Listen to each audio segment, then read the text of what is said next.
Caríssimos, aqui reunimos-nos mais uma vez para celebrar o nascimento do Senhor Jesus. E nós ouvimos pela liturgia que ele recebeu o nome, foi chamado de o Emanuel, o Deus que está sempre conosco. Então, por meio do Natal, os cristãos sabem e experimentam que Deus é Pai, é irmão, é amigo, é companheiro de caminhada. Porque ao encarnar-se, ao fazer-se homem, ele como que veio pisar na lama, na poeira dos nossos caminhos. Ele veio experimentar a nossa sorte, vivenciando alegrias, esperanças, mas também tristezas, angústias, dores e sofrimentos. Depois do nascimento de Jesus, o céu e a terra uniram-se, casaram-se indissoluvelmente. O divino e o humano enxertaram-se inseparavelmente. O temporal e o eterno transformaram-se em uma única realidade. Porque o Natal é Deus que veio partilhar conosco o seu destino eterno. Alguém já disse com muita propriedade que o Natal é Deus que se fez homem para que nós fôssemos transformados em deuses. Assim sendo, depois do nascimento de Jesus, nós não podemos, não é mais justo falar do homem sem pensar em Deus. Não podemos mais falar de Deus sem lembrar do homem. Pois foi no homem chamado Jesus que a humanidade, a igreja, descobriu, contemplou a real fisionomia de Deus. Descobriu nele o seu projeto, a sua vontade. Foi no Deus chamado Jesus que nós hoje compreendemos qual é o destino do homem. Nós estamos, irmãos e irmãs, acostumados a celebrar o Natal cheios de pensamentos doces, poéticos, líricos, românticos, piedosos. Mas se nós conseguirmos varrer para bem longe esse sentimentalismo ilusório, essa fantasia espiritualista, essa tradição folclorística, então descobriremos que a mensagem do Natal é terrivelmente incômoda. É uma crítica dura e impiedosa, que questiona não só o mau gosto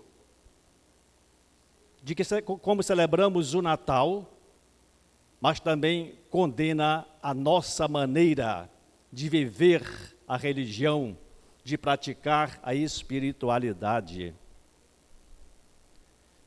O menino Deus do Natal manifestou-se revestido de pobreza. Assim, revelando-se, ele condena o armazenamento, a concentração de bens materiais e riquezas que se constitui nos elementos principais da ideologia capitalista, que orienta, que regula, que rege os destinos da nossa sociedade.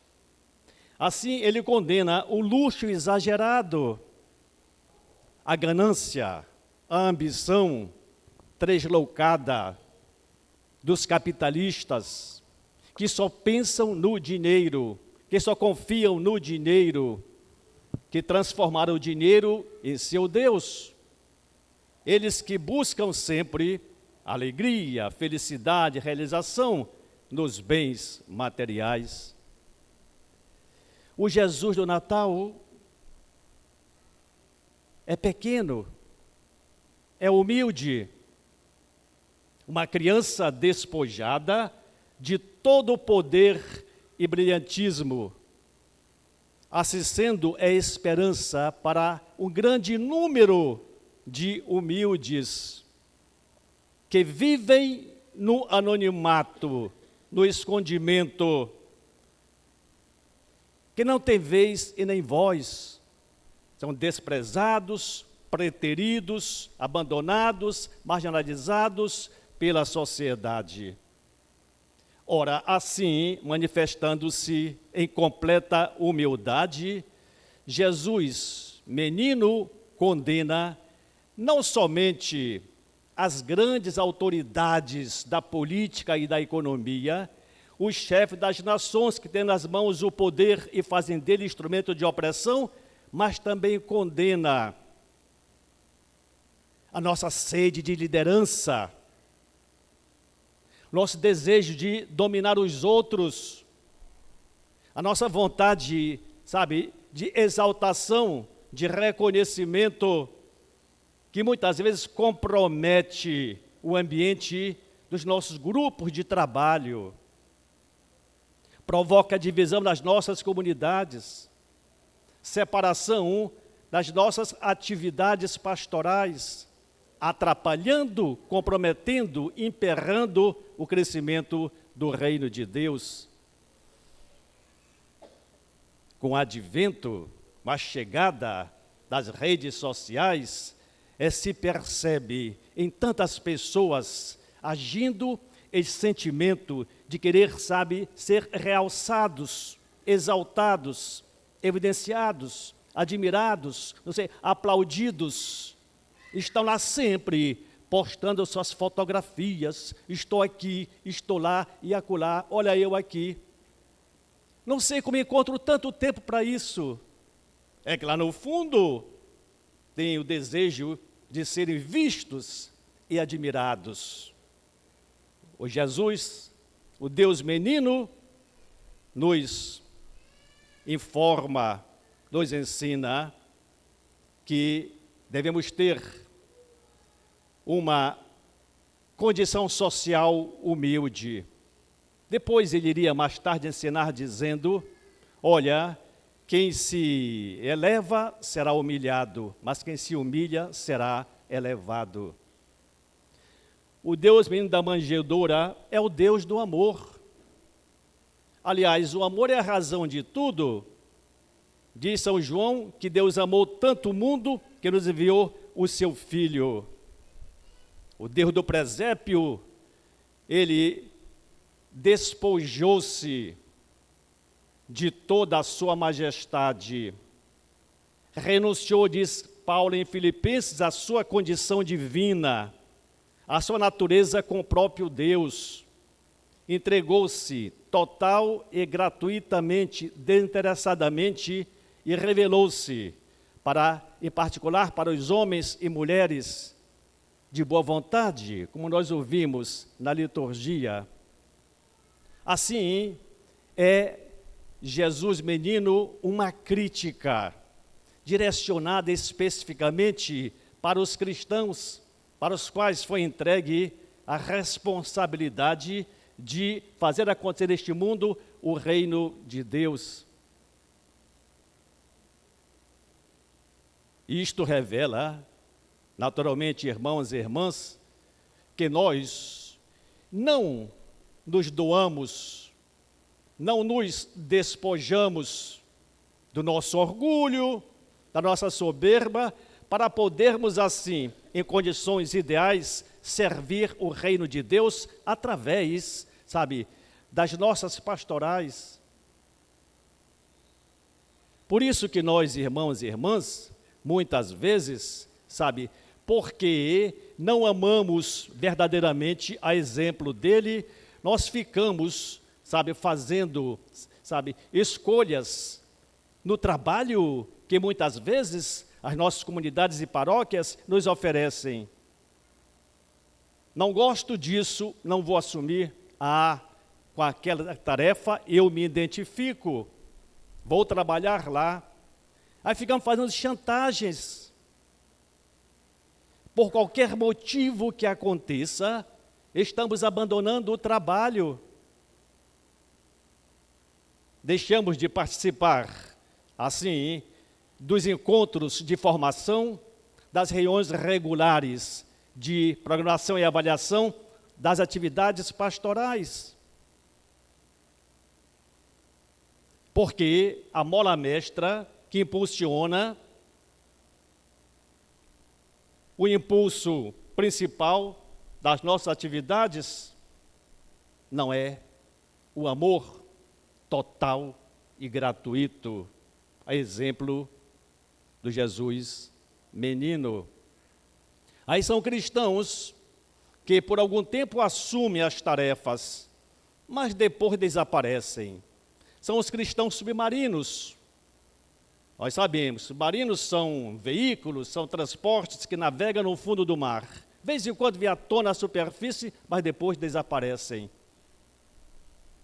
Aí, assim são muitos cristãos, relutantes, indecisos, mas para eles, o próprio Jesus, quando estava em franca atividade apostólica, ele fez uma advertência dizendo: aquele que põe a mão no arado e olha para trás, está indeciso, em dúvida, reluta, não é digno do reino de Deus. O Jesus do Natal nasceu envolvido em profundo silêncio. Diz o capítulo 21 do livro da sabedoria, assim, que quando um profundo silêncio a tudo envolvia, e a noite chegava no meio do seu curso, então a vossa palavra, abandonando o trono real, lançou-se em direção à terra. E essa palavra é o próprio Jesus Cristo. Palavra de Deus que se fez homem, que encarnou-se. Mas nós não gostamos disso.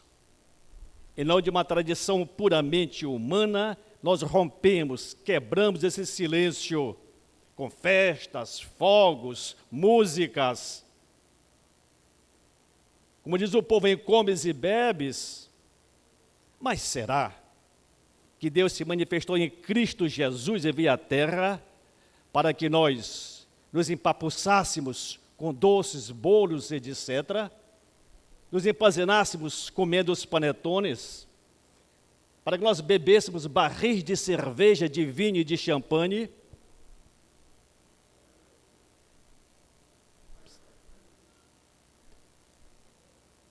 Agora, mês de dezembro, daqui a algum tempo, não será mais o mês do nascimento de Jesus, será o mês das confraternizações. Elas são tantas, acontecem, é de manhã, é de tarde, é de noite, grupos que se confraternizam. Mas, será que realmente são grupos que vivenciam a fraternidade? Não são misericordiosos com os outros, não são caridosos, não são solidários quando necessário. Ora, todas estas coisas, como que vão distraindo, vão desconcentrando, não permite que façamos aquele silêncio interior para meditarmos sério e profundamente na mensagem que o presépio nos oferece. Diz São Lucas que Maria, a mãe do recém-nascido, meditava sobre tudo isso no silêncio do seu coração.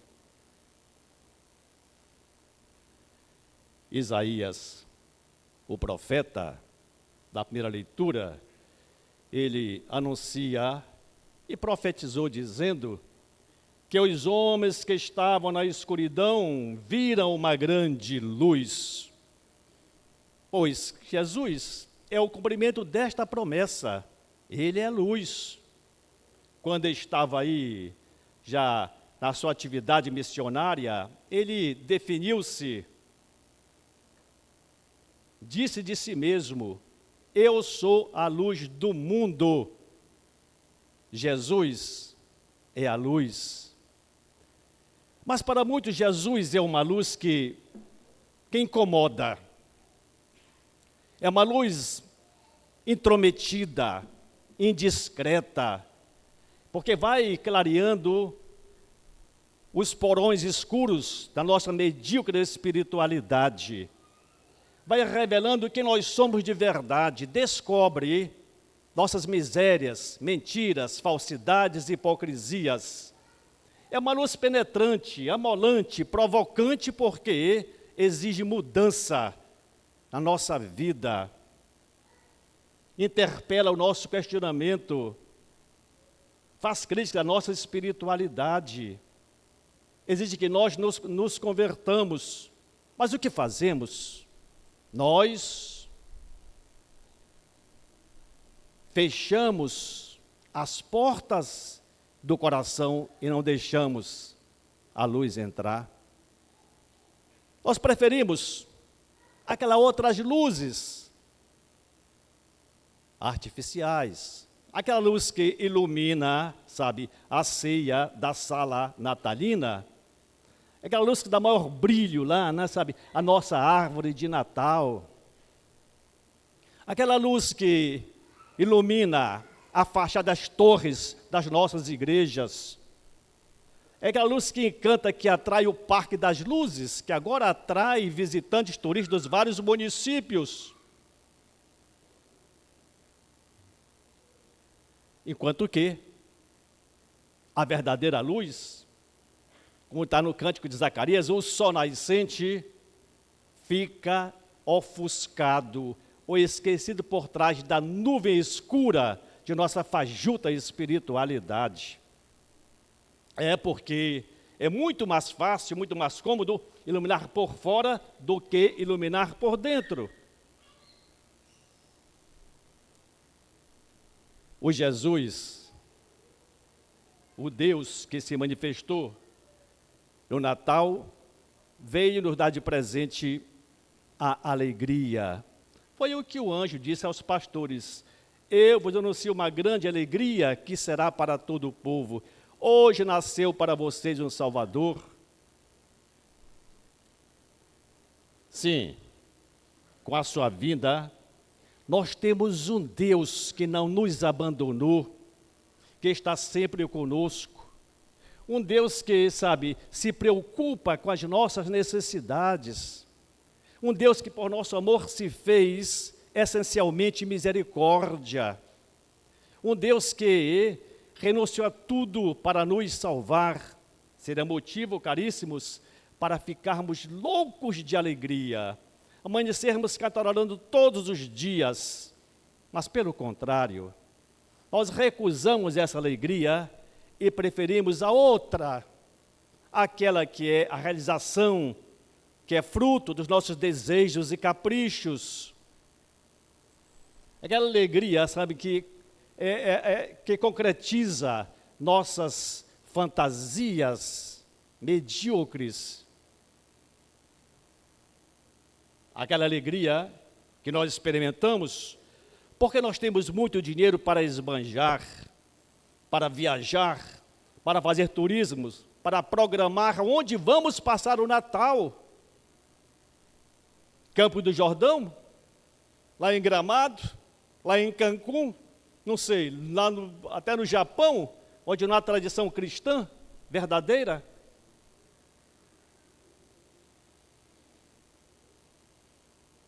Preferimos aquela alegria que nos deixa animadinhos, quando estamos, sabe, ao redor da banca de cerveja, aquela alegria que nós experimentamos depois de uma noitada de sexo. Para muitos, Jesus ele veio como desmancha prazeres, veio comprometer, veio prejudicar as nossas alegrias mundanas. Por isso, irmãos e irmãs, nesta noite, pode parecer contraditório, sinistro, mas nós deveríamos sentir tristeza. Tristeza por não sermos verdadeiros discípulos do Senhor Jesus. Tristeza, sabe, por não sermos irmãos e irmãs fiéis, coerentes, dedicados. Tristeza por não termos aprendido a lição da estrebaria.